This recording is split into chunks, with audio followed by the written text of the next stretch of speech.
हम वापस दूसरा श्लोक लेंगे इसी सीरीज में। तो अब हम भागवतम का मंगलाचरण करेंगे, श्रीमद् भागवतम का। ओम नमो भगवते वासुदेवाय। ओम नमो भगवते वासुदेवाय।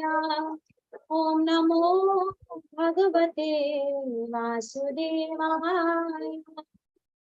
नारायण नमस्कृत्यं नरं चैव नरोत्तमं देवीं सरस्वतीं व्यासं ततो जयमुदीरये। नष्टप्रायेषु भद्रेषु नित्यं भागवत सेवया भगवती उत्तमा श्लोके भक्तिर्भवति नष्टकी। मूकं करोति वाचालं पङ्गुं लङ्घयते गिरिं यत्कृपातमहं वन्दे परमानन्दमाधवम्। कृष्णाय वासुदेवाय देवकीनन्दनाय च नन्दगोपकुमाराय गोविन्दाय श्रीमद् भागवतम महापुराण की जय। श्री प्रभुपाद की जय। जैसे हमने पहले डिस्कस करा था कि पहले हम सेकंड श्लोक पर हैं, श्रीमद् भागवतम के फर्स्ट कैंटो फर्स्ट चैप्टर और सेकंड श्लोक हम कर रहे हैं, जिसमें सेकंड श्लोक में हमने 2 ही पैराग्राफ पढ़े थे। उसके लिए सबसे पहले हमने ये रेसिटेशन लिया था। कोई भक्त जो पढ़ना चाहते हैं अपने हैंड रेस, ये रेसिटेशन करना चाहते हैं, वो अपना हैंड रेस कर सकते हैं। तो हम एक किसी को भी ले लेंगे। कुसुम लता माता जी। हरे कृष्ण माता जी। पढ़िए माता जी।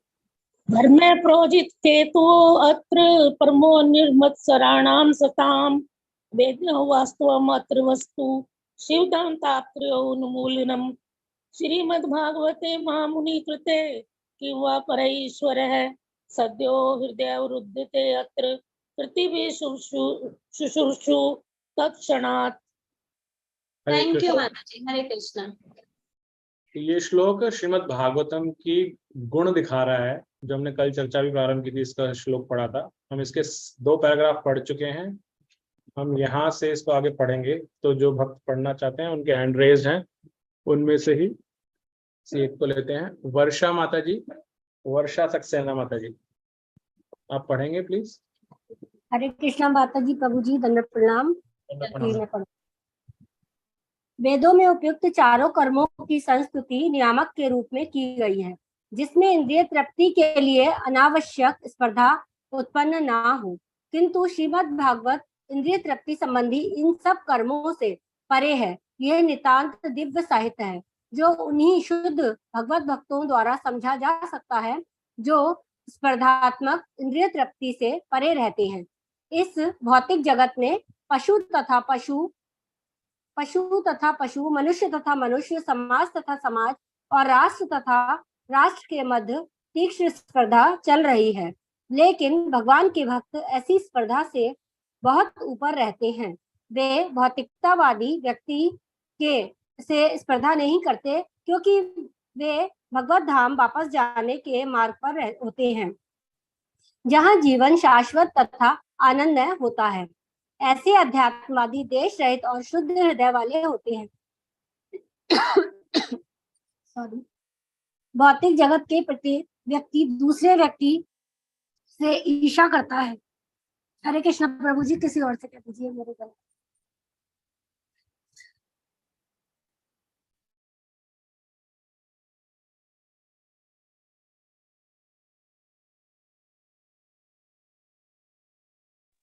प्रभु जी किसी और से पढ़ने के लिए बोल दीजिए। सॉरी, सुहानी बंसल माता जी। हरे कृष्ण प्रभु जी। यहाँ से पढ़िए माता जी। भौतिक जगत में प्रत्येक व्यक्ति दूसरे व्यक्ति से ईर्ष्या करता है। अतएव स्पर्धा चलती रहती है। लेकिन भगवान के दिव्य भक्त न केवल भौतिक ईर्ष्या द्वेष से रहित होते हैं, अपितु सबका कल्याण चाहते हैं और वे ईश्वर को केंद्र मानकर एक स्पर्धा रहित समाज स्थापित करने का प्रयास करते रहते हैं। स्पर्धा रहित समाज की वर्तमान समाजवादी विचारधारा कृत्रिम है, क्योंकि उसमें तानाशाह के पद के लिए स्पर्धा चलती है। वेदों की दृष्टि से या सामान्य जन की क्रियाकलापों की दृष्टि से इंद्रिय तृप्ति ही भौतिक जीवन का मूलाधार है। वेदों में 3 मार्ग बताए गए हैं। पहला है श्रेष्ठतर लोगों की प्राप्ति के उद्देश्य से सकाम कर्म करना, दूसरा है देवलोक जाने के लिए विभिन्न देवताओं की पूजा करना, और तीसरा है परम सत्य तथा उनके निर्विकार पक्ष का साक्षात्कार करके उससे तदाकार होना। हरे कृष्ण माता जी, थैंक यू। नेक्स्ट भी हम पढ़ेंगे, तो उसके कनेक्शन में ही हूँ इसलिए। नेक्स्ट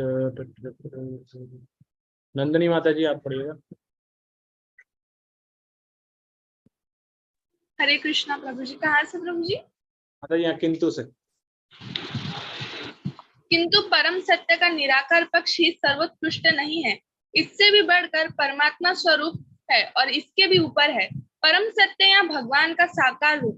श्रीमद् भागवत परम सत्य के साकार स्वरूप के विषय में जानकारी प्रदान करता है। यह समस्त निर्विशेषवादी साहित्य तथा वेदों के ज्ञान कांड विभाग से श्रेष्ठ है। यह कर्मकांड विभाग तथा उपासना कांड विभाग से भी उच्चतर है, क्योंकि यह पूर्ण पुरुषोत्तम भगवान श्री कृष्ण की पूजा का निर्देश करता है। कर्म कांड में और अधिक इंद्रिय तृप्ति के लिए स्वर्ग जाने की स्पर्धा चलती है। इसी प्रकार ज्ञान कांड तथा उपासना कांड में भी स्पर्धा चलती है। श्रीमद् भागवत इन सबों से श्रेष्ठ है, क्योंकि इसका लक्ष्य परम सत्य है, जो इन समस्त विभागों का मूल है। श्रीमद् भागवत से मूल तत्व तथा श्रेणियां दोनों जाने जा सकते हैं। यह मूल तत्व परम सत्य परमेश्वर है और अन्य सारे उद्भासन शक्ति के सापेक्ष रूप है। हरे कृष्णा। हरे कृष्णा माता जी। तो हमने जो भी पढ़ा उसमें हमने कल जो पढ़ा था उसके आगे स्पर्धा हमने कल पढ़ा था, तो उसी स्पर्धा को प्रभुपाद जी यहाँ आगे समझाते हैं। प्रभुपाद जी बताते हैं कि 4 कर्मों की जो संस्तुति की गई है वेदों में, वो 4 कर्म कौन से हैं, कोई बताएगा? अगेन मैं हैंड रेस सबके हटा रहा हूँ, जो बताना चाहता है 4 कर्म सिर्फ हैंड रेस कीजिएगा कि 4 कर्म कौन से जो वेदों में दिए गए, जो हमने स्टार्टिंग में इसी श्लोक में पढ़े थे। यस, कल्पना माता जी आप बताइए। जी प्रभु जी, पुण्य कर्म, आर्थिक विकास, इंद्रिय तुष्टि और भवबंधन से मोक्ष। करेक्ट, धन्यवाद माता जी। तो इसमें हमने कल जब पढ़ना शुरू किया था तो पहले पुण्य कर्म से स्टार्ट हुआ था, फिर आर्थिक विकास पे फोकस आया था, कैसे सब धन के पीछे भाग रहे हैं, और फिर इंद्रिय तुष्टि स्टार्ट हुआ था। तो उसी को आगे बढ़ाते हुए यहाँ प्रभुपाद जी बताते हैं कि सभी इंद्रिय तृप्ति के प्रति स्पर्धा कर रहे हैं, कंपटीशन लगा हुआ है हर किसी में, कौन बेटर इंद्रिय भोग कर सकता है। जैसे कई बार हम साधारण तौर पे बोलते भी है ना कि जैसे टीवी में ऐड आता है, उसकी शर्ट मेरी शर्ट से सफेद कैसे, बोलते ना ऐसे। तो ये क्या है? स्पर्धा है। उसके घर में इतनी बड़ी गाड़ी है, मेरे घर में क्यों नहीं है? उसके घर बड़ा टीवी है, मेरे घर क्यों नहीं है? तो ये क्या है? इंद्रिय तृप्ति की स्पर्धा है जो हम इस जगत के अंदर देख रहे हैं। तो प्रभुपाद जी बताते हैं कि हर जगह ये स्पर्धा है, लेकिन श्रीमद् भागवतम इस स्पर्धा से ऊपर है। तो प्रभुपाद जी बताते हैं कि साधारण तौर पे भौतिक जगत के अंदर हर योनियों में भी स्पर्धा है, पशु में स्पर्धा है, मानव में है, समाज में स्पर्धा है। तो स्पर्धा एक पार्ट ऑफ लाइफ है हमारा, और हमें पता भी नहीं चलता। बच्चा स्कूल में जाता है, कंपटीशन करना है, कंपटीशन के भी अलग अलग टाइप होते हैं। उसके बाद में पढ़ाई स्कूल की पढ़ाई जाती है, तो फिर कॉलेज की स्पर्धा है, एंट्रेंस एग्जाम ही हमारे स्पर्धा दिखाते हैं, राइट। उसके बाद में आप वो जाता है तो फिर नौकरी की स्पर्धा हो जाती है, किसको उस कॉलेज से अच्छा कैंपस मिलेगा, किसकी सैलरी ज्यादा होगी। वो हो जाता है तो नौकरी में आने के बाद स्पर्धा शुरू हो जाती है, किसका प्रमोशन जल्दी होगा, कौन जल्दी ऊंची पोस्ट पे जाएगा। घर में जैसे हमने स्टार्टिंग में बात की, घर में स्पर्धा हो जाती है, पति पत्नी में स्पर्धा शुरू हो जाती है, कौन ज्यादा कमा के लाएगा। बच्चों में हम स्पर्धा कर देते हैं, वो खुद भी करते हैं। तो स्पर्धा बाय डिफॉल्ट है। इवन ये छोटे लेवल पे देखा, बड़े लेवल पे देखेंगे तो इंटरनेशनल स्पोर्ट्स बोलें या कैसे बोलें, देशों के बीच में स्पर्धा शुरू हो जाती है। जो अपना स्वामित्व जमाने की इच्छा है, जो भारत के ऊपर अंग्रेज शासन करके गए थे, वो कहाँ से थी? वो भी स्पर्धा ही थी। अमेरिका और उनके बीच में स्पर्धा थी, किसके पास ज्यादा जगह है, कैसे हम शोषण ज्यादा कर सकते हैं। आज भी जो स्पर्धा चल रही है वो अलग अलग देशों में ऐसे चल रही है, जो क्रिकेट हो, फुटबॉल हो, ओलंपिक्स हो, कुछ भी हो, सब जगह स्पर्धा है। G20 भारत समिट ऑर्गेनाइज कर रहा है, तो वो भी स्पर्धा है, कौन ऑर्गेनाइज करेगा, कौन नेक्स्ट गेम्स को ऑर्गेनाइज करेगा, कौन समिट को ऑर्गेनाइज करेगा। तो ये सब जगह स्पर्धा चल रही है, अलग अलग लेवल पे, राष्ट्र से लेकर, समाज से लेकर मनुष्य तक। प्रभुपाद जी यहाँ कहते हैं, लेकिन जो व्यक्ति भागवत धर्म का पालन कर रहा है वो इन स्पर्धा से ऊपर उड़ जाता है, राइट। अब ये कैसे समझे कि स्पर्धा से ऊपर उठ जाता है, राइट। जब हम भागवतम पढ़ते हैं या शास्त्र पढ़ते हैं, स्पेशली भगवत गीता भागवतम, तो हमारी चेतना का स्तर ऊपर उठ जाता है। ऊपर उठने का मतलब क्या है? मान लीजिए आप, एक बिल्डिंग है 10 फ्लोर्स की, उस बिल्डिंग के टॉप पे खड़े हैं और आप नीचे दिख रहे हैं कि सब ट्रैफिक में काएं कर रहे हैं, एक दूसरे से झगड़ा कर रहे हैं, कोई कहीं घुसना चाह रहा है, कोई कहीं घुसना चाह रहा है, लेकिन आपको फर्क नहीं पड़ता उससे, क्योंकि आप उससे ऊपर उठे हुए हैं, आप पे इम्पैक्ट ही नहीं कर रहा उसका कुछ, राइट। तो भागवतम क्या करती है? हमारी चेतना के स्तर को ऊपर उठा देती है, और सेम भगवत गीता भी करती है। तो जब वो ऊपर उठा देती है तो भागवत धर्म का हम पालन करते हैं, ऊपर उठ जाते हैं, तो हमें ये स्पर्धा में आनंद नहीं आता।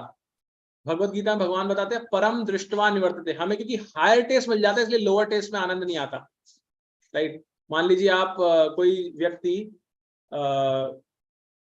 स्ट्रगल कर रहा है और स्ट्रगल करके वो एक बिस्कुट खाना चाहता है, एक बिस्कुट है और उस पर बहुत सारे लोग झगड़ा कर रहे हैं बिस्कुट खाने के लिए, लेकिन अगर एक व्यक्ति को पता चल जाए, एक व्यक्ति को खिला दिया जाए रसगुल्ला, जो कि है मीठा और बहुत टेस्टी है, और उसको पता चल जाए रसगुल्ला वहां रखा हुआ है, तो वो चुपचाप जाके उस रसगुल्ले को खाएगा, और जो बाकी लोग हैं वो झगड़ा करते रहेंगे, उनको देखता रहेगा, वो उसमें आनंद ही नहीं लेगा।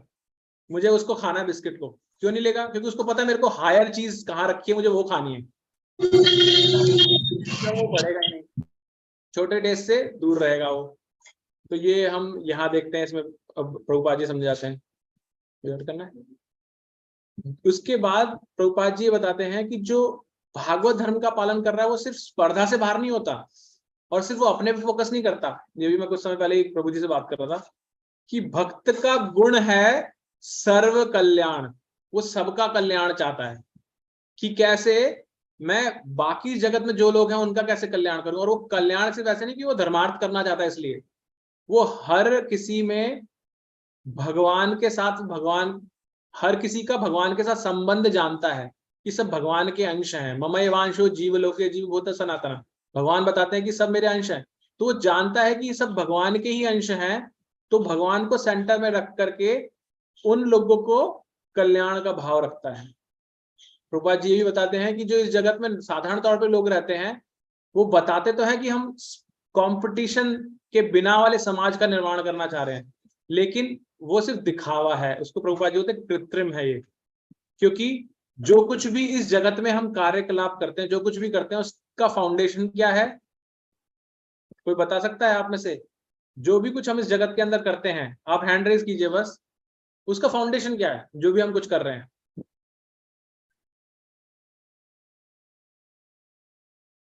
यस यस कल्पना माता जी। प्रभु जी, हम अपनी अपनी संतुष्टि के लिए और अपनी इंद्रिय तृप्ति के लिए ही सब काम करना चाहते हैं, अपने को सुख देने के लिए। Yes yes, thank you. तो हम सिर्फ अपने इंद्रिय भोग के लिए करना चाहते हैं। हम कितना मर्जी दिखावा कर लें, लेकिन उसके पीछे भाव वही है, मूल धार क्या है, मूलाधार की वो है।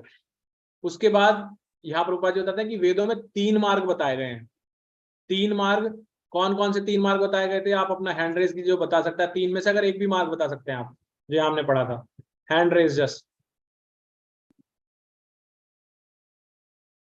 3 अलग अलग मार्ग यहाँ पर आए थे। ओके, नहीं है तो मैं शेयर करता हूं यहाँ पर। प्रभुपाद जी यहाँ सबसे पहले बताते हैं उच्चतर लोकों की प्राप्ति। सबसे पहला था कैसे हायर प्लैनेट्स पे जाया जा सके। दूसरा बताया था देवलोक जाने के लिए विभिन्न देवताओं की पूजा करना। और तीसरा है परम सत्य या उनके निर्विकार पक्ष का से वो रियलाइज करना, उसको प्राप्त, वो बताया गया यहाँ पर। लेकिन प्रभुपाद जी बताते हैं जो परम सत्य है ये निराकार से ऊपर है। ये हमने कल भी चर्चा की थी। निराकार क्या है? ढका हुआ रूप है एक, वो रियल आइडेंटिटी नहीं है भगवान की। जैसे कल हमने फिल्म स्टार की एक्टिंग की बताई थी, रियल आइडेंटिटी उसके पीछे है, उस पर्दे के पीछे है। तो परम सत्य क्या है? परम सत्य भगवान का साकार रूप है। और इस परम सत्य की जानकारी कौन सा ग्रंथ देता है? कोई बताएगा कौन सा ग्रंथ इस परम सत्य की जानकारी देता है? Bhagavatam. Hare Krishna. Yes, thank you. Bhagavatam इस परम सत्य की हमें जानकारी प्रदान करता है। तो साथ में बताते हैं कि हमारे जो अलग अलग साहित्य हैं, जो शास्त्र हैं, उनमें 3 तरह के विभाग पाए जाते हैं, ज्ञान कांड, कर्म कांड और उपासना कांड। इन तीनों कांडों से ऊपर भगवान की जो पूर्ण पुरुषोत्तम भगवान है उनकी पूजा करने का जो नियम है वो सबसे ऊपर है, वो इन सबके बाहर है। क्योंकि कर्म कांड भी हमें जो पहला एक भाग बताया था जिससे आप स्वर्ग लोक को जाना चाहते हैं उसकी कंपटीशन की तरफ हमें बढ़ाता है कि कैसे हम वहां पहुंचे और भोग कर सकें, जबकि भगवान की पूजा भगवान की तुष्टि के लिए की जा रही है, अपनी तुष्टि के लिए नहीं की जा रही। तो यहाँ पर ये अंत में प्रभुपाद जी जो हमने पैराग्राफ पढ़ा उसमें बताते हैं कि जो श्रीमद् भागवतम है वो परम सत्य भगवान को और उनकी उपासना को, उनकी जो विभिन्न शक्तियां हैं उनको प्रदर्शित करता है भागवतम ग्रंथ। तो अभी तक हमने ये पढ़ा, कोई कुछ ऐड करना चाहता है या कोई कुछ प्रश्न अभी तक, अदरवाइज हम आगे पढ़ेंगे।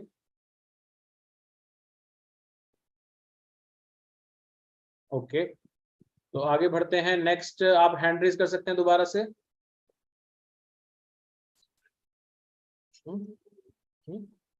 जी, हरे कृष्णा प्रभु जी। वो Yes. 4 स्टेजेस आपने कौन कौन से बताए हैं, वो फिर से एक बार बता दें कृपया। हाँ माता जी, 4 स्टेजेस जो है माता जी, उनमें सबसे पहली स्टेज आती है पुण्य कर्म करना जी। दूसरा है आर्थिक विकास जी और इंद्रिय तुष्टि और मोक्ष।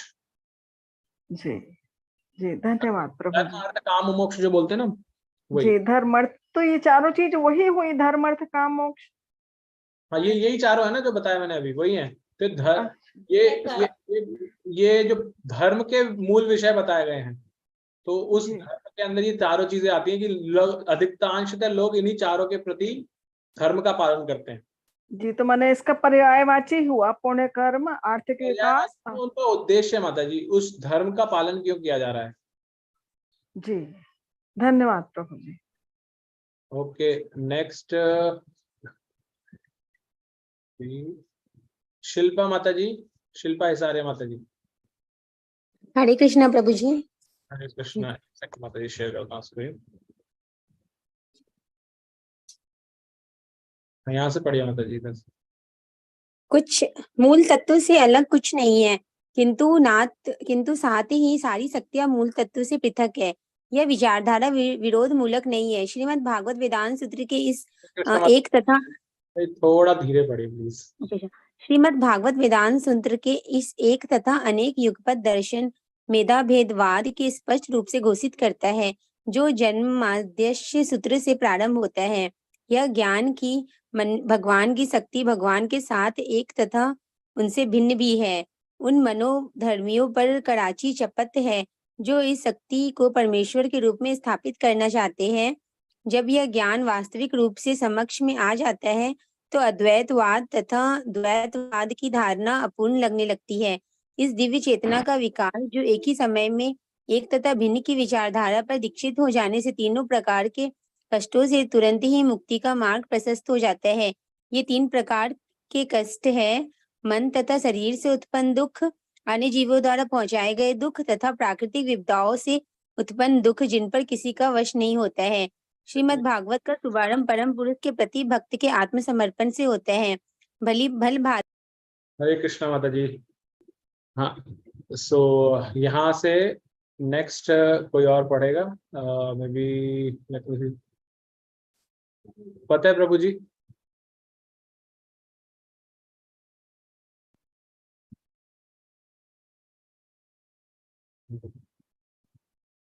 ओके, अरुणा माता जी। ओ, हरे कृष्ण प्रभु जी। जब म्यूट था, ये श्रीमद् भागवत से पढ़ना है। हाँ प्रभु जी। श्रीमद् भागवत का शुभारंभ परम पुरुष के प्रति भक्त के आत्मसमर्पण शरणागति से होता है। भक्त भली भांति जान रहा होता है कि वह भगवान से एक होते हुए भी उसकी स्थिति उनके नित्य दास के रूप में है।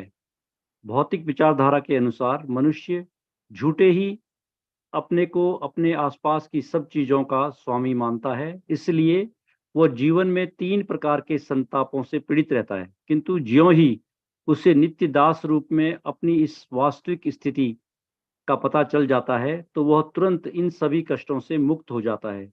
जीव जब तक भौतिक प्रकृति पर प्रभुत्व जमाने का प्रयास करता है तब तक वह परमेश्वर का दास नहीं बन सकता। भगवान की सेवा मनुष्य की मनुष्य के आध्यात्मिक स्वरूप की विशुद्ध चेतना द्वारा की जाती है। इस सेवा से वह समस्त भौतिक अवरोधों से तुरंत मुक्त हो जाता है। हरे कृष्णा प्रभु जी।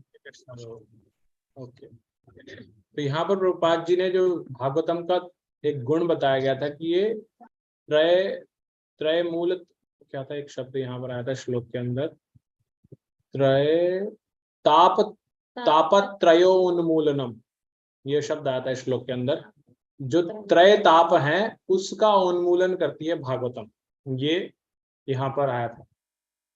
तो सबसे पहले मैं वापस सबके हैंड नीचे कर रहा हूँ। तो प्रश्न ये आता है कि त्रय ताप क्या? अरे प्रभु जी ये जो पहली लाइन है ना, मूल तत्व से अलग कुछ नहीं है किंतु साथ ही सारी शक्तियां मूल तत्व से पृथक है, इसका क्या मतलब हुआ? एक सेकंड माता जी, मूल तत्व क्या है? भगवान को ही बताया ना। हाँ, उससे अगर आप उससे ऊपर की लाइन पढ़ेंगे ना तो यही ले रखा है, श्रीमद् से मूल तत्व तथा श्रेणियां दोनों जाने जा सकते हैं। यह मूल तत्व परम सत्य परमेश्वर और अन्य सारे उद्भासन शक्ति के सापेक्ष रूप है। तो भगवान परम सत्य है जो मूल तत्व है, तो उनसे अलग कुछ नहीं। सारी शक्तियां उससे पृथक कैसे हुई? तो पृथक मतलब अगर भगवान की जो है तीन शक्तियां, परा अपरा और तटस्था, तो उत्पन्न भगवान से प्रकट हुई है, लेकिन वो नहीं है ना, भगवान नहीं है शक्तियां स्वयं। यानी कि सूर्य की किरण और सूर्य अलग है, एक नहीं है, लेकिन सूर्य से प्रकट हुई है वो, राइट? तो इसलिए पृथक है। तो ये समझाया गया यहाँ पर, ठीक है। तो मेरा प्रश्न वापस से जो मैंने अभी पूछा, अविनाश प्रभु जी आप बताइएगा कि तीन जो त्रय ताप बोलते हैं वो तीन ताप कौन से हैं? हरे कृष्ण प्रभु, आवाज आ रही है? हरे कृष्णा प्रभु जी। यस प्रभु, आवाज आ रही है प्रभु? थोड़ा सा कट रही है, आप कहीं बाहर हैं क्या? हाँ प्रभु जी, आप रहने दीजिए, आवाज नहीं आ रही है आपकी, आज रहने। हरे कृष्ण, अब आ रही है? साफ नहीं है प्रभु जी अभी भी। ठीक है प्रभु जी, आप कल बोलिएगा। अभी मैं वर्षा माता जी जी, आदि दैविक, आदि भौतिक और आदि आध्यात्मिक। करेक्ट। तो माता जी ने तीन बताए। अब ये कौन, अगेन मैं वापस से हैंड, हाँ आपने हैंड रेज कर रखे हैं, एक एक करके आपको बताना है। मधुबाला माता जी आप बताइए, अगर आप आदि दैविक के बारे में बताना चाहिए, आदि दैविक क्या है? तीन तापे, आवाज कट रही है प्रभु जी। दैविक भौतिक तापा राम राम। हाँ, हरे कृष्ण। हरे कृष्ण। यहाँ पे प्रश्न क्या है? आदि दैविक बताना है, आपको समझाना है क्या आदि दैविक क्या है।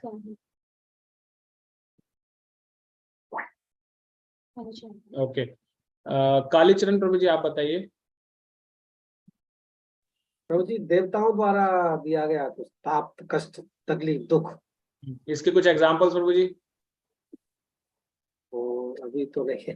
ओके ठीक है प्रभु जी। कोई और एग्जांपल बताना चाहेगा देवताओं के द्वारा दिया गया ताप या कष्ट? प्रभु जी। हरे कृष्ण प्रभु जी। हरे कृष्णा, अब आवाज आ रही है प्रभु? हाँ अब आ रही है प्रभु जी, बताइए। आदि दैविक में जो आते हैं, भूकंप आते हैं, ये सब जितने भी हैं, अकाल ज्वाला द्रोट आ जाते हैं।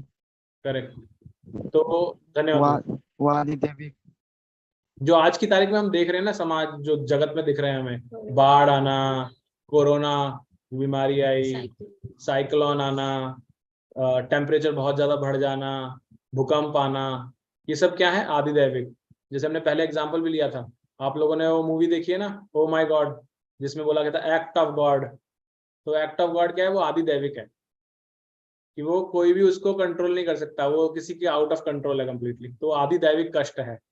हमें तीन टाइप के कष्ट मिलते हैं पूरे जीवन में, हमारे साथ चलते रहते हैं, हर टाइम चलते रहते हैं।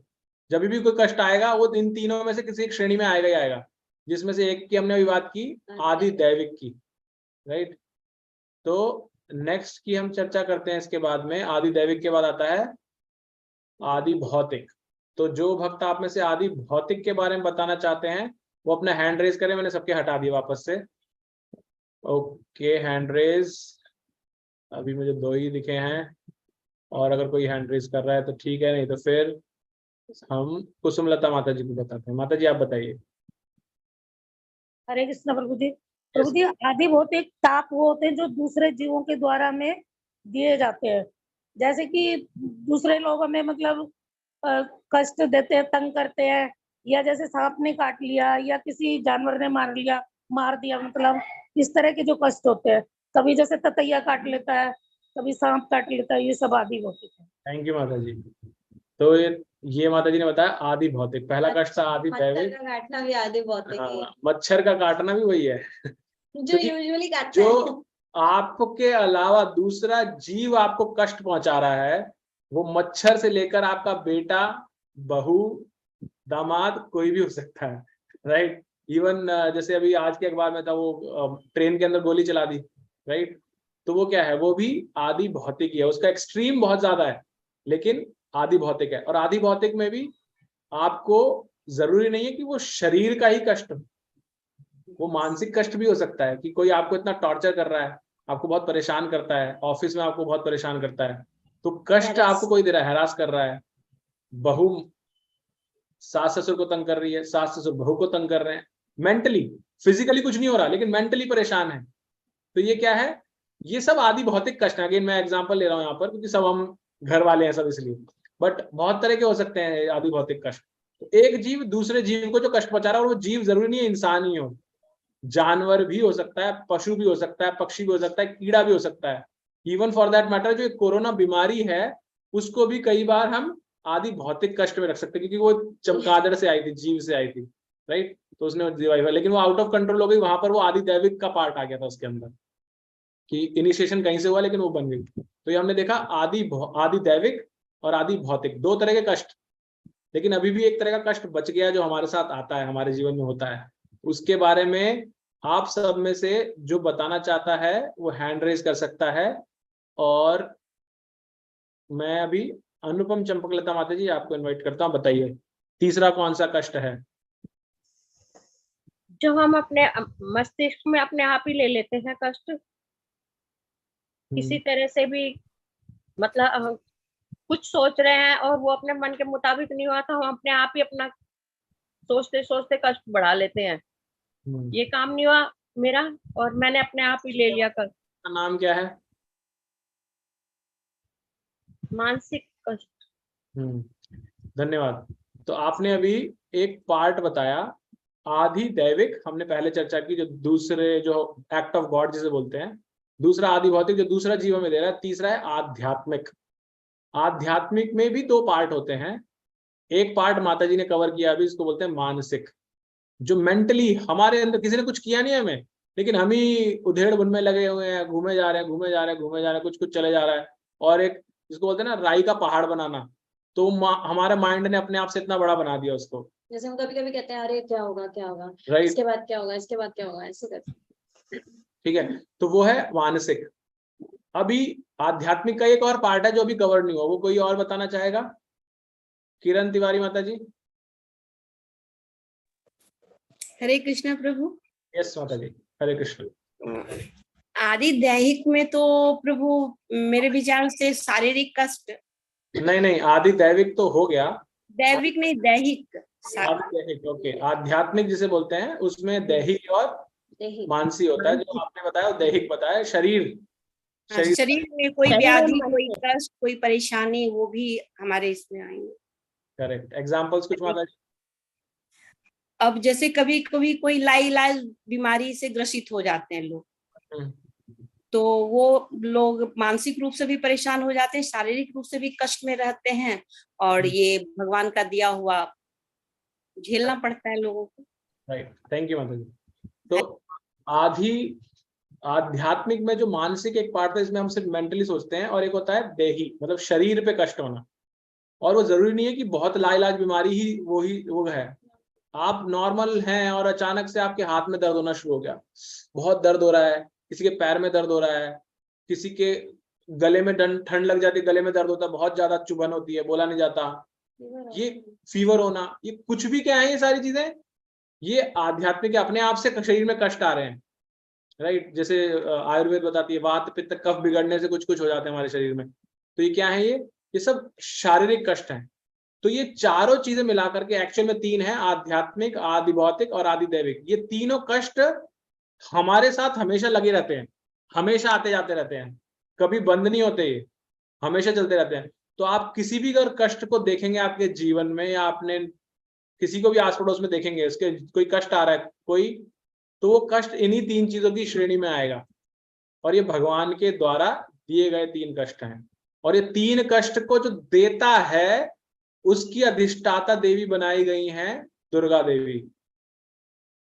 उनकी ड्यूटी है ये, क्योंकि वो इस जगत की संरक्षा कर रही है। हमने आपको याद होगा, आपने बताया था कि किसी ने प्रश्न किया था पहले कि हम क्यों आए हैं इस जगत में, हमने इस प्रश्न पे बात की थी, तो हमने बताया था दुर्गा देवी दुर्ग की रक्षक हैं, जेलर हैं। तो उनके पास में वो डंडा, जैसे जेलर के पास होता है डंडा पनिशमेंट का, उनके पास ये क्या पनिशमेंट का डंडा है, उनका ये त्रयताप। और इसीलिए उनका पास जो उनका अस्त्र है वो त्रिशूल है, जिसमें 3 वो बने रहते हैं ऐसे।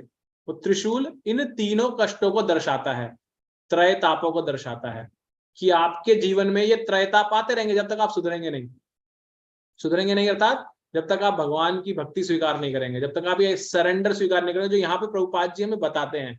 क्या बताते हैं? हाँ, कुछ बोला जाता है।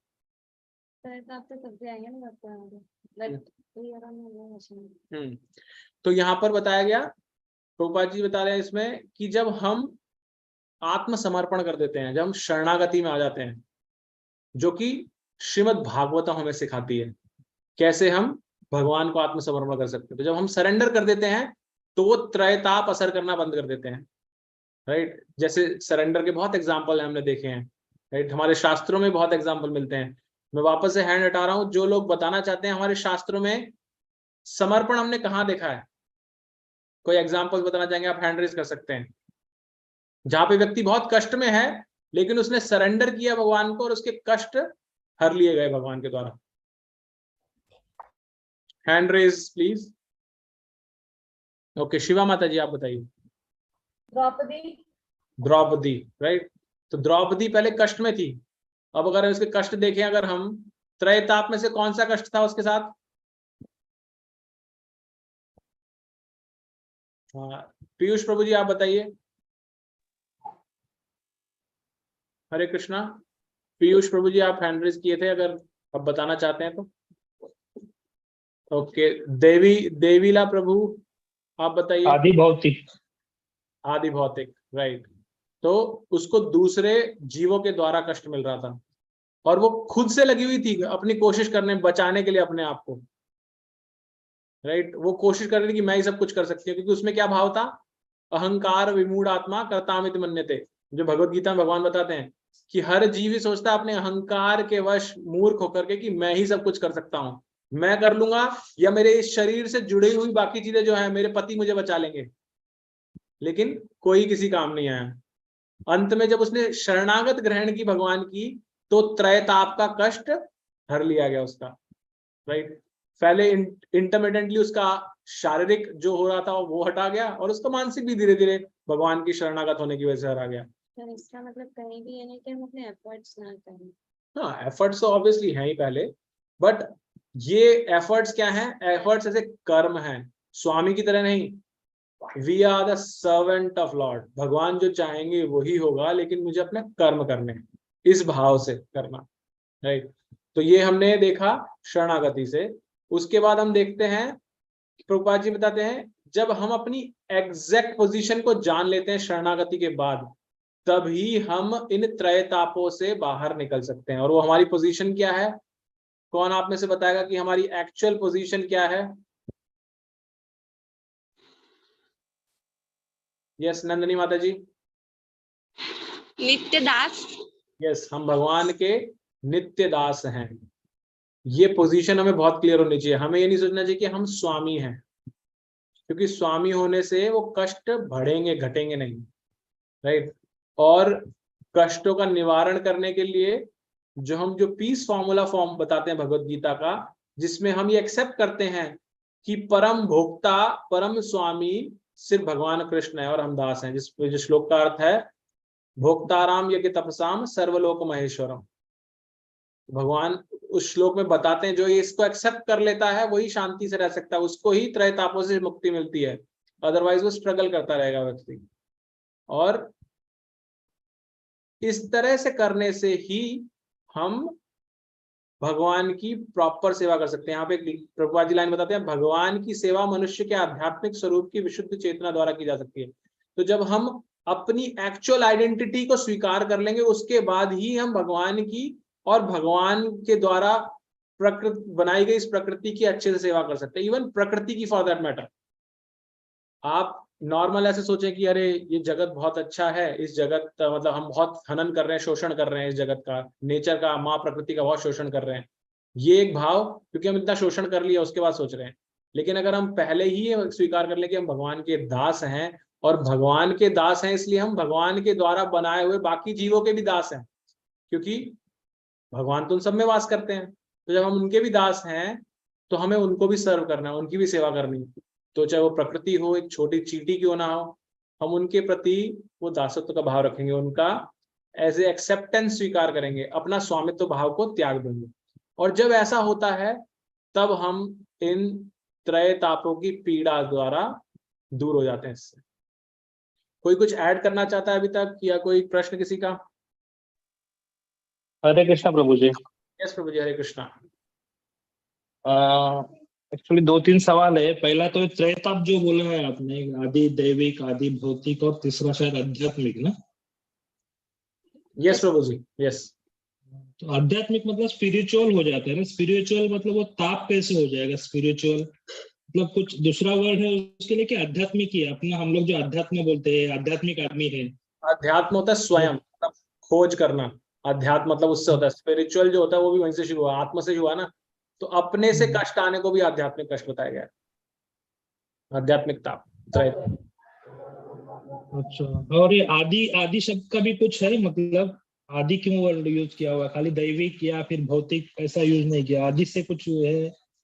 आदि अगेन बहुत अच्छा प्रश्न प्रभु जी। एग्जैक्ट तो मुझे नहीं पता, बट आपके प्रश्न पूछने से जो दिमाग में आ रहा है मैं उसे वही बता सकता हूँ। मुझे पता नहीं सही है गलत है। वो यही है, आदि का अर्थ होता है सोर्स, स्टार्ट, ओरिजिन। तो जब हम आदि भौतिक बोल रहे हैं तो एक दूसरे जीव के द्वारा एक शुरू किया हुआ, cause by some other person, cause by act of God, cause by yourself, तो वो आदि बताया गया इसलिए।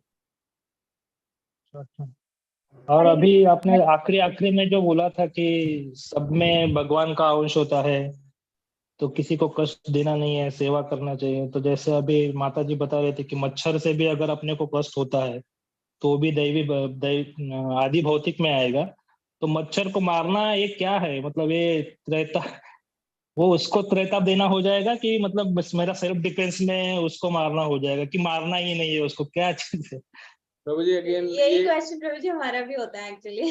तो हमारे आचार्य कहते हैं कि चेतना के बहुत अलग अलग चेतना के लेवल है सब, और हमें कोशिश करनी चाहिए, अवॉइड करना चाहिए, हमें मॉस्किटो नेट लगाने चाहिए, हमें मतलब ऐसी चीजों को आने से रोकने के लिए जो कर सकते हैं वो करना चाहिए इंस्टेड ऑफ। हरे कृष्णा प्रभु जी। हरे कृष्णा प्रभु।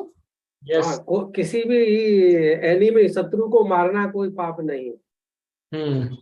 शत्रु है ना वो, उससे बचाव तो करना है, नहीं तो अहिंसा, अहिंसा परमो धर्म, अहिंसा लेकिन शत्रु है ना ये, तो अहिंसा तो ये प्रभु जी आप उसे मतलब ये एक अच्छा प्रश्न हो सकता है, हम अच्युत गोपाल प्रभु जी से करेंगे। ये बहुत हरे कृष्णा प्रभु जी। मेरा प्रश्न ये था कि जैसे आदि भौतिक है वो शारीरिक कष्ट है, और आध्यात्मिक में भी आदि दैहिक हो गया वो भी शारीरिक कष्ट है, तो ये दोनों एक ही कहलाएंगे या अलग अलग? नहीं माता जी, आध्यात्मिक कष्ट क्या है? स्वयं से शरीर में कष्ट ना होगा। अगर आप उठे और कह रहे कमर में बहुत दर्द है तो किसी ने कष्ट थोड़ी ना दिया आपको, वो तो आपके स्वतः से प्रकट हुआ ना, आपके शरीर के अंदर से प्रकट हुआ है। लेकिन अगर बहुत तेज मुक्का मारा या कुछ औजार मार दिया आपको, वो कष्ट हो रहा है, वो दूसरे के द्वारा हो रहा है। तो जो ओरिजिन स्वयं से ओरिजिनेट हो रहा है आपके शरीर के अंदर से, वो आध्यात्मिक है। जो दूसरे को इंड्यूस कर रहा है वो आदि भौतिक है। धन्यवाद गुरु प्रभु हरे जी। कृष्णा प्रभु। हरे कृष्णा प्रभु हरे जी। कृष्णा। एक सेकंड, मैं सबके वापस हैंड रेज नीचे कर रहा हूँ, आप प्लीज हैंड रेज कीजिए। लेट मी आस्क देयर, ठीक है। मंजू द्विवेदी माता जी आप पूछ रहे थे, आप पूछिए। माता जी आप म्यूट हैं। ओके, किरण तिवारी माता जी आप पूछिए। हाँ, हरे कृष्णा प्रभु। ये जो त्रैत्राप, तीन आदि, दैहिक, दैविक और भौतिक जो है, तो क्या ऐसे अगर कोई परेशानी किसी मनुष्य को तीनों में से हो रही है अगर, तो क्या हम जीव उस कष्ट का अनुभव न करे या फिर वो अपने आप को छोड़ दे, माफ कर दे उस इंसान को? मानसिक मतलब कष्ट, मानसिक कष्ट आ रहे हैं जो आध्यात्मिक, तो क्या जीव मानसिक कष्ट का उसका अनुभव करे, उसका निजात निकाले, चाहे भगवान का जाप करके, अदरवाइज और किसी भी तरीके का विकल्प लेकर के, या फिर जबकि गीता कहती है कि अत्याचार सहना भी पाप।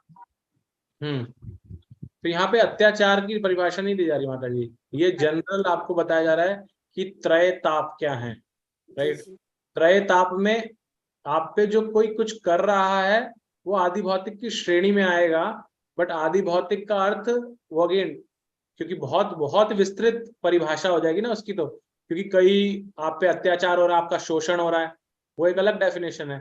और एक है कि जस्ट आपको जनरल कष्ट पहुंच रहा है, जैसे मच्छर का एग्जाम्पल लिया हमने, तो सारे आदि भौतिक के अंदर है, तो वो आपको उस टाइम पे लिमिट डिफाइन करनी पड़ेगी, that what is that limit. Even मच्छर की जो लिमिट है, राइट। कई लोगों के लिए चेतना के स्तर है माता जी, जैसे मैंने स्टार्टिंग में बताया, इसका कोई एक फिक्स आंसर नहीं है, क्योंकि चेतना मच्छर से रिलेटेड है। प्रभु जी ने बोल दिया, कालीचरण प्रभु जी ने, कि वो शत्रु है, करो।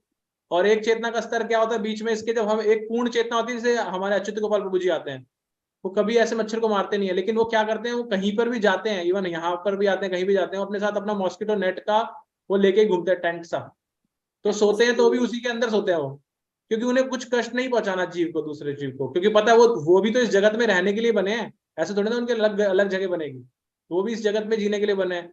तो मैं कैसे अपने आप को प्रोटेक्ट कर सकता हूँ इंस्टेड ऑफ डूइंग वायलेंस। तो ये एक श्रेणी है, और इनके बीच में एक श्रेणी होती है कि मैं जब तक कोशिश होगा मैं नहीं मारूंगा, लेकिन अगर ऐसी स्थिति आ गई कि मारना पड़ रहा है तो मार रहा हूं।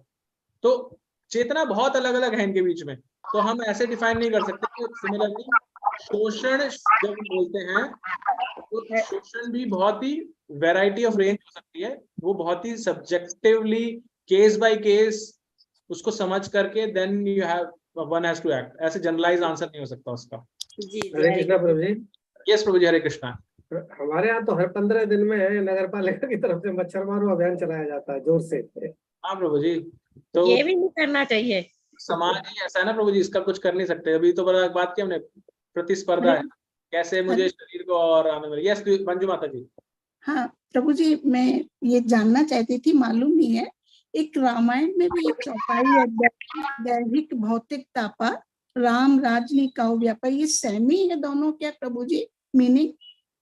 हाँ, भगवान से ही रिलेटेड है ना माता जी, भगवान ही त्रय तापों को हर सकते हैं। भगवान को जब हम सरेंडर करेंगे, चाहे आप राम को कीजिए चाहे कृष्ण को कीजिए, सरेंडर उसमें प्रभु आध्यात्मिक नहीं, दैविक दैहिक भौतिक तापा, तीनों ताप आते हैं माता जी, इसमें आध्यात्मिक भी होगा। मैंने वो चौपाई पढ़ी नहीं है जो आप बता रहे हैं, या तो आप रेफरेंस दीजिएगा उसका, तो मैं पढ़ करके फिर आपको बता सकता हूँ। अच्छा ठीक है, ओके हरे कृष्णा प्रभु जी। हरे कृष्णा प्रभु जी। यस प्रभु जी, हरे कृष्णा। हाँ, ये रामायण में जो दैविक दैहिक भौतिक जो है, एक्चुअली ये राम जी के राज्य के बारे में कहा गया है कि दैविक दैहिक भौतिक तापा राम के राज्य में नहीं का हुए व्यापार। तो राम का राज्य इस तरह था, किसी को कष्ट नहीं था, राम के राज्य में किसी को कोई तकलीफ इस तरह की नहीं होती थी, ये कहा गया है उसमें। और उसका अर्थ क्या है, राज का अर्थ क्या होता है? राज माने किंगडम, राजा का स्वामित्व, इसका मतलब स्वामित्व उनके जुरिडिक्शन में। हाँ, तो जो उनका दासत्व स्वीकार कर रहा है उनको नहीं है, और जो नहीं स्वीकार कर रहा उसको कष्ट है, राइट। ओके, यस रेखा माता जी। ओके, नंदिनी माता जी। हरे कृष्णा प्रभु जी। हरे कृष्णा। कि हम बचपन से जैसे सुनते देख रहे हैं कि भगवान श्री कृष्ण है जो विष्णु जी के 8वें अवतार है, ऐसा ही सबको पता है, तो आप प्लीज डिटेल में बताएंगे विष्णु कृष्ण अंदर क्या है आखिर? धन्यवाद।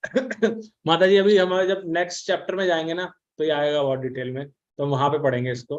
तो भगवान उसमें मतलब तात्पर्य में हम पढ़ेंगे किस तरह से भगवान का विस्तार हुआ है, कैसे कृष्ण, हमने एक्चुअल में जो आपने बताया वही सबने पढ़ा है कि विष्णु के 8वें अवतार कृष्ण भगवान है, लेकिन जब भागवतम पढ़ेंगे तब हमें एक्चुअल रियलिटी समझ में आएगी क्या हुआ ऐसा।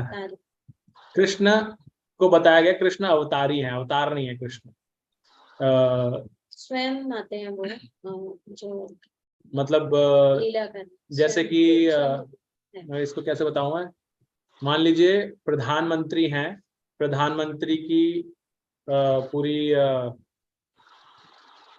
पूरी जो मिनिस्ट्री है वो है, और अलग अलग रोल सबको बांट दिए हैं, सब आकर के काम कर रहे हैं। लेकिन अगर किसी एक पोजीशन पे प्रधानमंत्री खुद आकर के कार्य करें तो इसका मतलब ये नहीं कि वो उनके नीचे आए हैं इसलिए वो नीचे हो गए उनसे, वो हमेशा ऊपर ही हैं।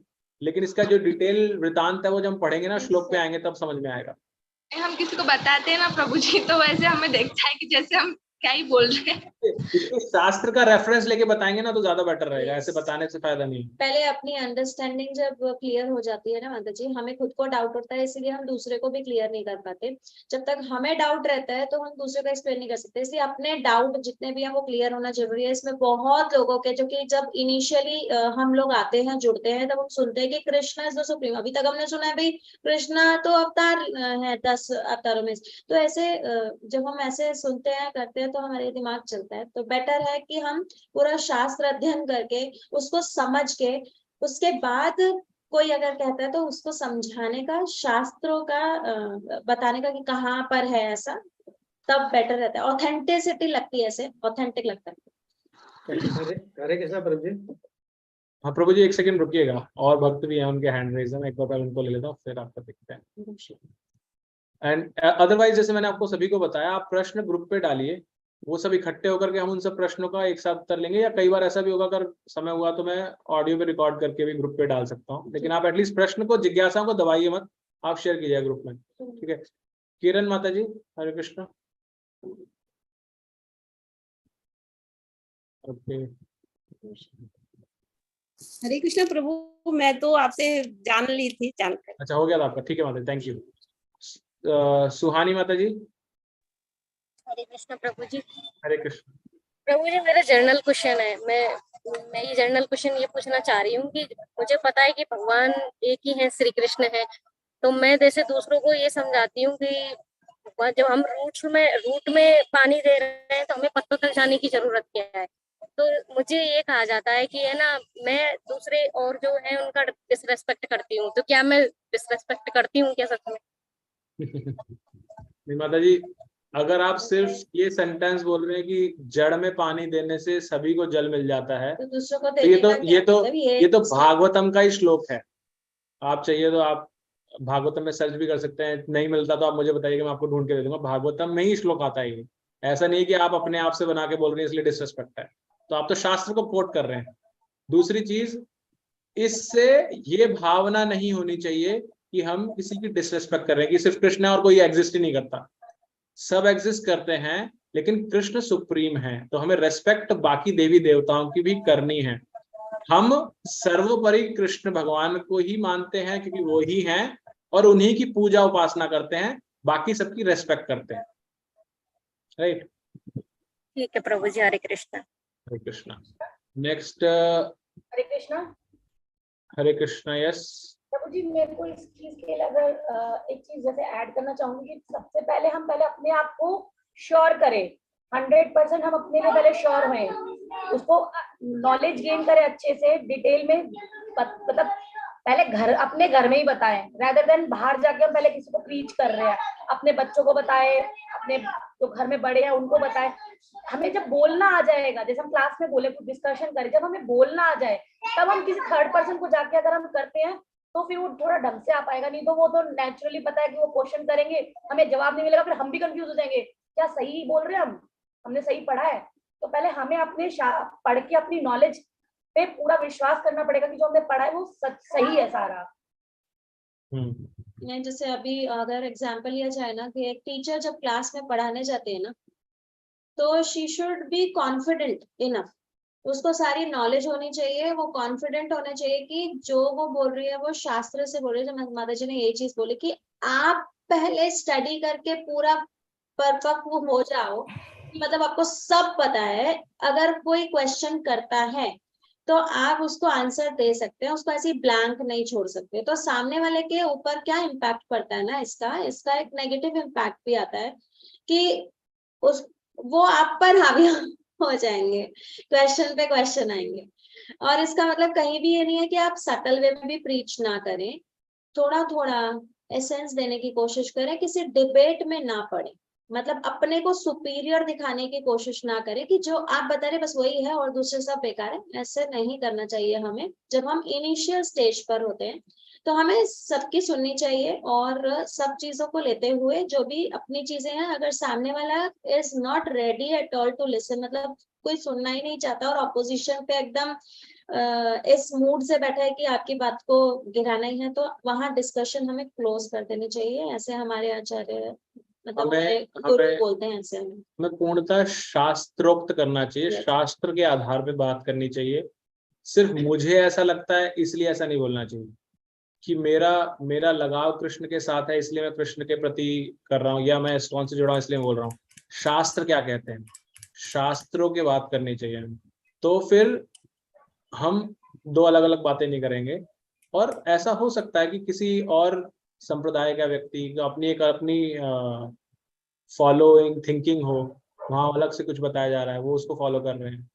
तो आप शास्त्र की बात कीजिए, उसके बाद उस व्यक्ति पे छोड़ दीजिए उसको क्या मार्ग अपनाना है, क्योंकि भगवान ने ये स्वतंत्रता हर जीव को दे रखी है कि वो खुद से चूज कर सकता है क्या करना चाहे, राइट। और ये मत भूलिए कि भगवान ने भगवत गीता में बताया कि बहुत सारे जन्मों के बाद में बहुनाम जन्म नामन्ते ज्ञानवान माम प्रपद्यते वासुदेवम सर्वमिति सह महात्मा सुदुर्लभ।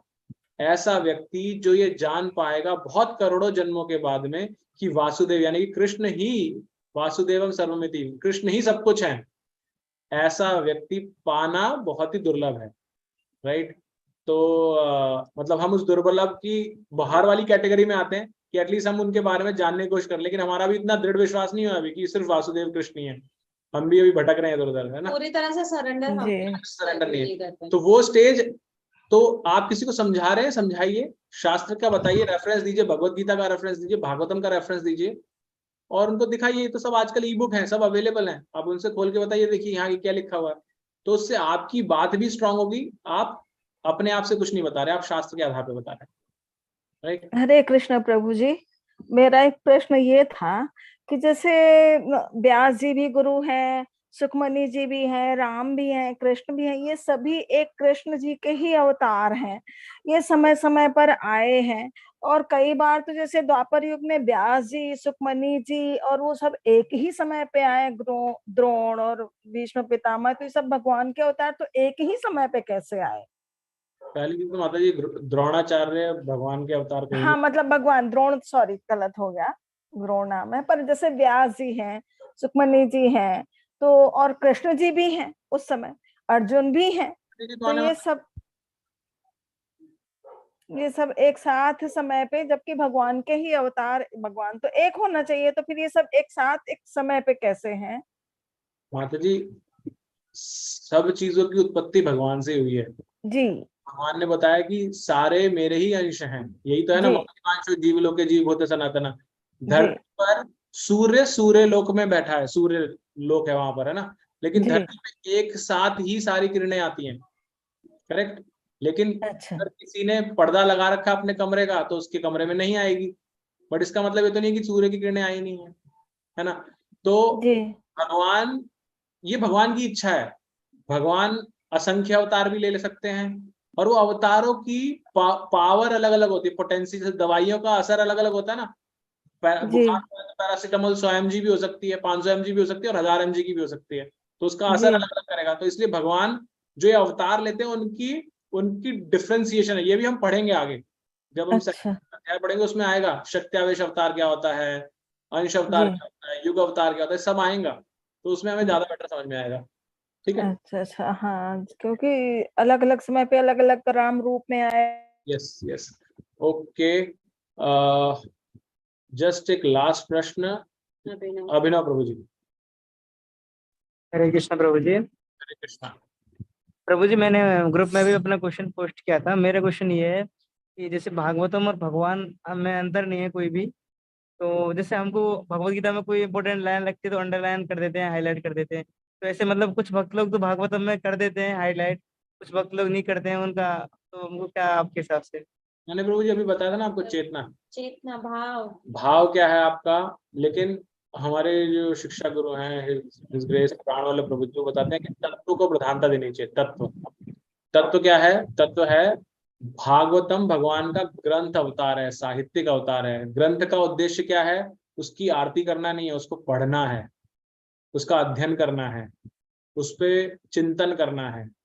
तो उस अध्ययन और चिंतन करने के लिए अगर आपको वहां पर मार्क करना पड़ता है, तो आप विनीत भाव रखते हुए भगवान से प्रार्थना करते हुए उसमें मार्क कर सकते हैं। तो आप इसको ये क्यों सोच रहे हैं कि वो गलती कर रहे हैं? आप भगवान, आपके घर में विग्रह है ना भगवान के, सबके घरों में लड्डू गोपाल जी होते हैं, तो आप सुबह अभिषेक करा के उनको नहला धुला के तैयार करते हैं ना।